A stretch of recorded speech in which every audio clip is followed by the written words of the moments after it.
What's your name? How old are you? Where are you from?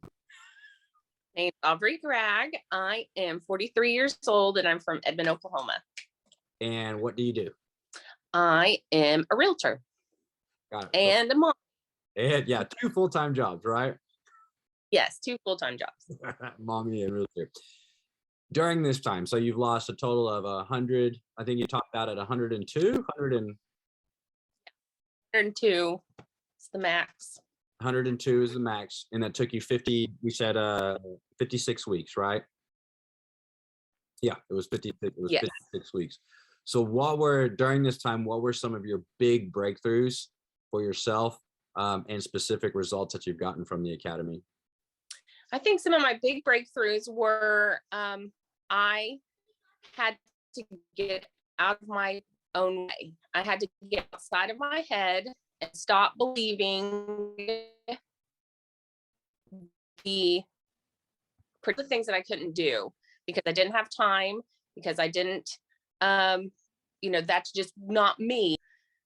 Everything that you told me to do, and is when I had success, and that was in being consistent and being honest with myself about my behavior and the things that I thought. So you did have time, right? I did have time. Wait, what were the other few that you said? Well, I just had to be honest with myself about what I was doing and the things that I was telling myself about me. I was giving myself a lot of excuses on why I was the way that I was and the weight that I was, being a busy mommy and working full time and having to take care of everybody. Mm-hmm. This is a common challenge, is like a lot of our moms specifically, is that they're always doing and taking care of everything and everybody else, and then they're putting themselves on the back burner. And that was kind of, how would you relate to that situation? Yeah, that's exactly what I was doing. And I thought that that was kind of noble thing to do. And the right thing to do is to put everybody before me, make everyone happy, and not be honest and ignore how I felt. Not be honest and ignore how you felt. How'd you feel?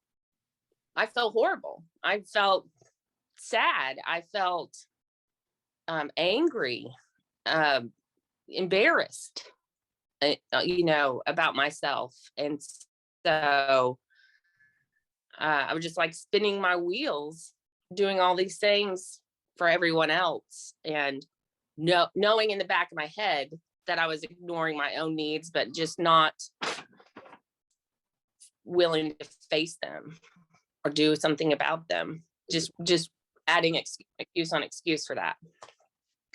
What were some of the things that you were struggling with before starting the program? Well, do you mean like, well, my weight? I was overweight, Mm-hmm. and I was exhausted and tired. I was depressed, if I'm being honest. A lot of people will admit their anxiety, but they don't want to pair the depression with them. But I was angry and depressed. Mm-hmm. And to me, everything was hard. Everything was hard. And I think that's just what led me to my breaking point of, like, not throwing around, but you hit your rock bottom. I mean, I just hit my rock bottom, and I just couldn't imagine doing it anymore. That I just was ready to do. I was ready to be honest. I was ready to face, what was it going to take to get me out of this situation? What was it going to take? Yeah. So it's kind of, this is a thing about do other things. I volunteer at school. I can solve problems. And so I think that was creeping in the back of my head. Like, you can help yourself. You can find someone to help you, And so I was just ready to get to that point. Well, even leading up to that, what were the things that you were skeptical of? Well, one of the things that I was telling myself is that, you're lazy. You're you're too tired for that. You cannot be all consumed with fitness and food. Like, that's not you. You could never live that life. That will be too hard. You know, and just looking at the sacrifices of like everything that's fun and happy goes around food. And so what will you do if you know, how will you have fun? How will you be happy if you aren't eating and drinking? And so I was really scared about what will I have to sacrifice, and what will I give up for that? And so that made me nervous and scared. And in your head, that sacrifice was, it sounds like that sacrifice was, you're worried about sacrificing fun. Yeah. Like, okay, if you want to be something, then you're gonna have to give it all up. It's gonna be all or nothing. And you know, it'll be a different kind of sad for you, I guess. I don't know, you know. A different kind of sad. That's cute. Yeah. It's like, well, it's like I'm this, but it's like I'm gonna get healthy, but then I'm gonna be sad anyways because I won't be able to, like you said, eat and drink and find my happiness in food. And what have you learned? Like, Yes. so that was what you were skeptical. And what did you learn and realize? That none of that is true. None of that is true. Now, it was incredibly hard work. I mean, I put in hard work, and I changed so many things that even I surprised myself that I was able to change. But I found that none of those things were true. Those were all lies I was telling myself. Those were all excuses that were keeping me back. That was me being in my head. And sometimes I got to the point where I was so surprised that it was embarrassing. Like, oh my gosh, like, you should have done this earlier. You should have done this earlier, because this is not hard. Yeah. And I remember telling a friend, I think I told before, I mean, I would have done the craziest thing that you told me to do. I would have like put on like a garbage suit thing and run. I mean, I would have done all the crazy things. And to hear how simple it was and how logical it was and approachable it was, it is what it was a aha moment for me. And so, and that was huge what you just said, but like what you're like, oh, I could have done this so long ago. Now it's either A, you didn't understand it, didn't know it, didn't have the correct education, whatever it may be, but like, what do you feel was the thing that was holding you back from taking action sooner? It was, for me, I didn't do it sooner because I just wasn't ready. It was a false narrative. I wasn't ready to change. And I wasn't ready to do what I thought would be harder and more difficult. But what I know now is that all those things I was doing for 10, after having 10, 15 years, that was more difficult than what I'm doing now. And so that's kind of disappointing, but it's a revelation that I've had, and I'll never go back there, because now I know what's really hard and what's really difficult to do, and how you really give up your fun. It is literally just 180. It's been flipped. And so now the things I do, old me would have been like, oh, that's so sad and boring, and you know what I mean? And new me is like, this makes me happy, and this makes my family happy, and this gives me so many more opportunities. It's exponential. Fitness and nutrition is, for me, is a base, and it has affected my life exponentially. So it has affected everything else I do, or the knowledge then, because like I said, I feel like I'm a smart problem solver. If I knew that I could change so many other parts of my life by doing some of these things, I mean, I would have done them earlier. So it's about knowing. And like, for me, false narratives are strong. I've been telling myself lies for a very long time. And that's something that's hard to overcome. How long do you think that narrative was? Oh, it had to have been probably like right after college, when for me, when I started putting on weight, when you kind of just lose that natural, you can stay up till 5 a.m. doing a paper and then like eat McDonald's 3 times a day. So just when that weight started to come on, and then of course, after my getting pregnant for the first time. And so just when I think that we probably don't have good enough knowledge about food and nutrition to begin with. So kind of when our natural metabolism starts to change, you just kind of, you don't know what to do. And I'm like, yeah, this is this is what our bodies do. You know what I mean? And this is how we're supposed to look. And this happens to us. It may not happen to other people, but so just began that. And then, like I said, just layered excuse. I work all the time. Now I have one kid. Now I have two kids. Now it's, you know, it's super easy to lie. I'm a really good liar to myself. Layered excuses. I think that's a term that I never heard before, but it makes perfect sense. Yeah. And they get heavier and heavier. And then even if you were to remove one or another, there's more there for you. So even when I stopped working full time in the law office and did real estate, you know, that gave me more time. Mm-hmm. But there was just another excuse there for me. You know, I could have gone to the gym. I could have did this. Now I don't have to work 8 to 5. I have my own schedule. But there was something else there that was keeping me back.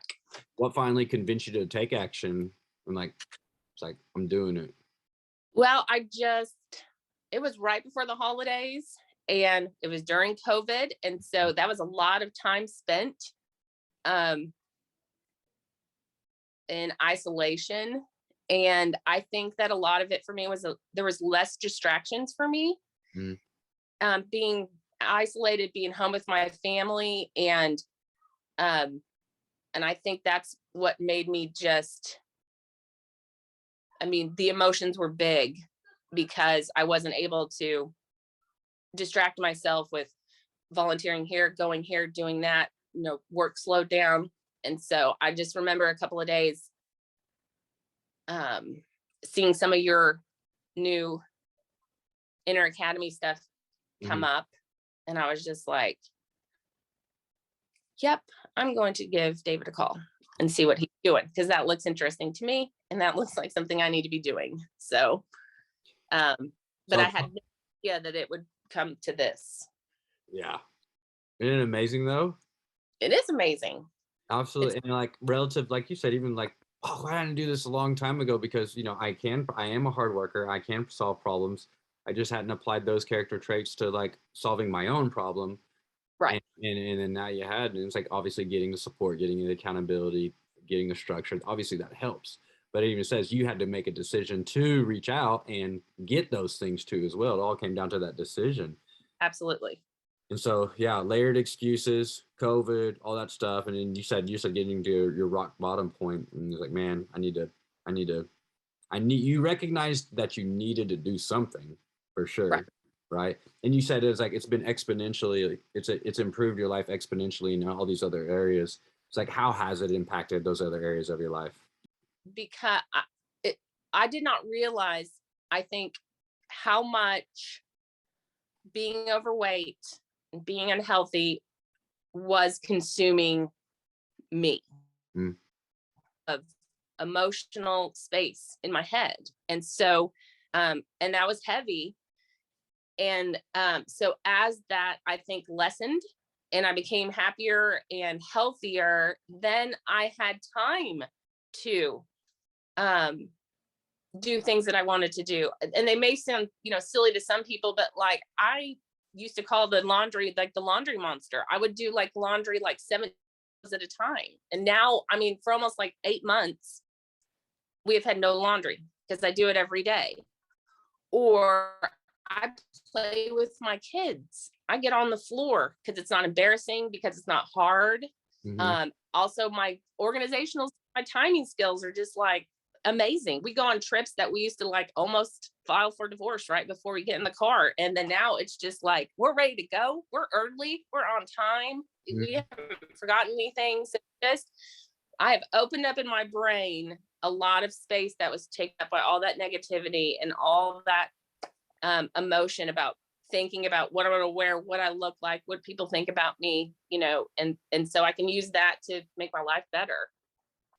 Your mind was occupied by a lot of negative head trash. Absolutely. And so once as we started to dump out that trash, it made more room for X, Y, and Z. And then that led to, like I said, you being able to do all the things that you just mentioned too as well. Yeah, it's pretty amazing. And some of those things I don't know, for me, it's not like I saw those on the horizon, that I knew that those were even goals to work towards. So they're just like really wonderful rewards that you probably wouldn't have been able to like put on a list. And Yeah, so to me, it's like a bonus, and it's reaffirming. It pushes you forward. You know, it's really awesome. I love that. And that's even the things, like some of the things that you didn't even think about. You didn't know that, like, getting all this stuff together is like, well, it's going to help with this over here. It's also going to help with this over there. Like that wasn't even on your radar. Not Right. at all. Not at all. Yeah. But it has impacted all and it's just cool to hear too as well. And like there's so many, and the thing about it is like there's so many people, not even women or moms, but like so many people, women, mothers, fathers, that are dealing with the same thing as you were. Hmm. And like what would your message flat out like be to those people? I think my message would be, even though it sounds cliche, but like you have to put yourself first. Mm-hmm. You are, it reminds me of like, when we say like we're only as strong as our weakest link, like you are the weakest link if you feel how I felt. And so even if it seems like it's impossible, even if it feels like that is not 100% like planned out perfect, I can do this, take the jump, take the leap. It's my favorite lyric to a song: take the jump and the net will appear, because that's what it did for me. So nothing is ever going to be the right time, the right, the perfect time. And so because that's my regret, I should have leaped a long time ago. And so take the leap and do all the things and be the strongest link.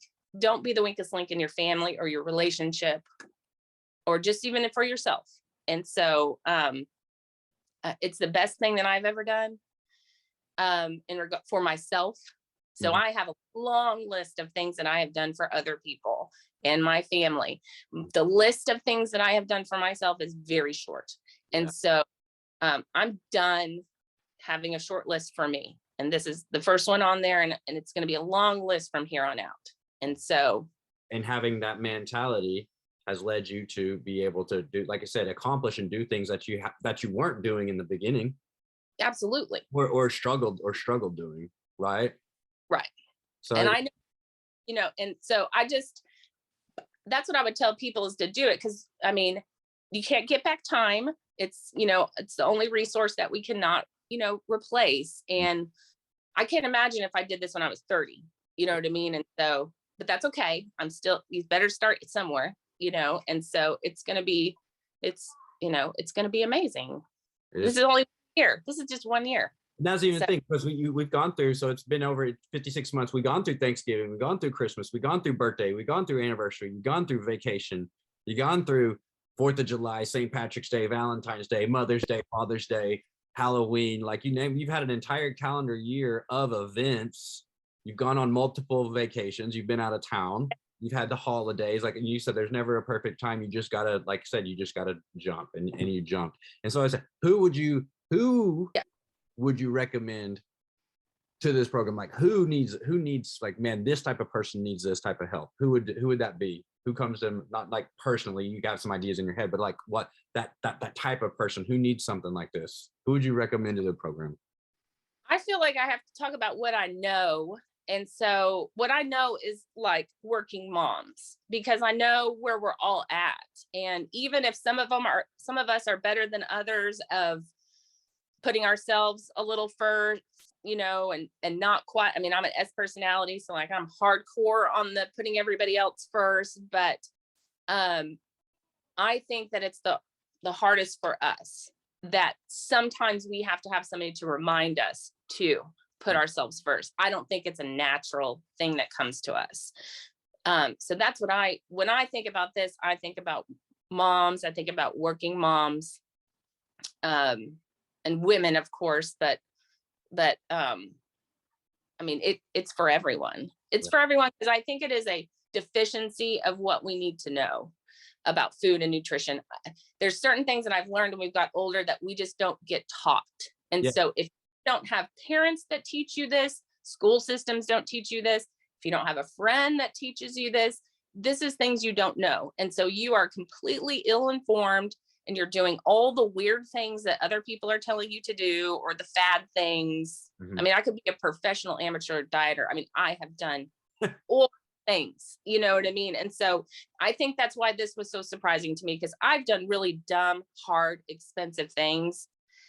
And I am doing, these results are coming from eating real food, from doing regular, normal people exercise, and I've lost 100 pounds. And so, like, if you would have said that to me a year ago, I'd be like, well, that doesn't sound right. You know, like, I need you to give me some medicine and some weird diet, and you want me to, like, you know, do Elaborate. some weird exercise, and, you know, Yeah, yeah, that me and my brain is like, that's what it's probably going to take, yeah, not these very simple, easy, approachable things. yeah. Sexy, elaborate, magical bullets. Yeah. Really, Bird, yeah. birds. I have bird, you know, things like that. So. And that's it. That you've done awesome. I know you're proud of yourself. I know that your family's proud of you. Um, I know that you've been very. I've been very impressed, and a lot of your friends and coworkers and you just associates have been very, very impressed. And like I said, you've only been at it for 56 weeks. And that's what's so crazy. Is like this game is never going to be won. It's only played, and that's the ironic thing about this is like it just keeps going. And so if it's a lifestyle that you want to emphasize, you just keep it simple and consistent, like we've always talked about, and you keep just cranking out. And I'm very proud of you. It was a one hell of a year. Thank you. Thank you so much. Like standing ovation, right? Standing ovation. So I was like, I'm 100 pounds in 56 weeks. So I'm super, super proud of you. I want to wish you a happy holidays, Merry Christmas, a happy New Year. Thank you. And then, like I said, Mommy Makeover 2022, right? Oh yeah, here we come. I love it.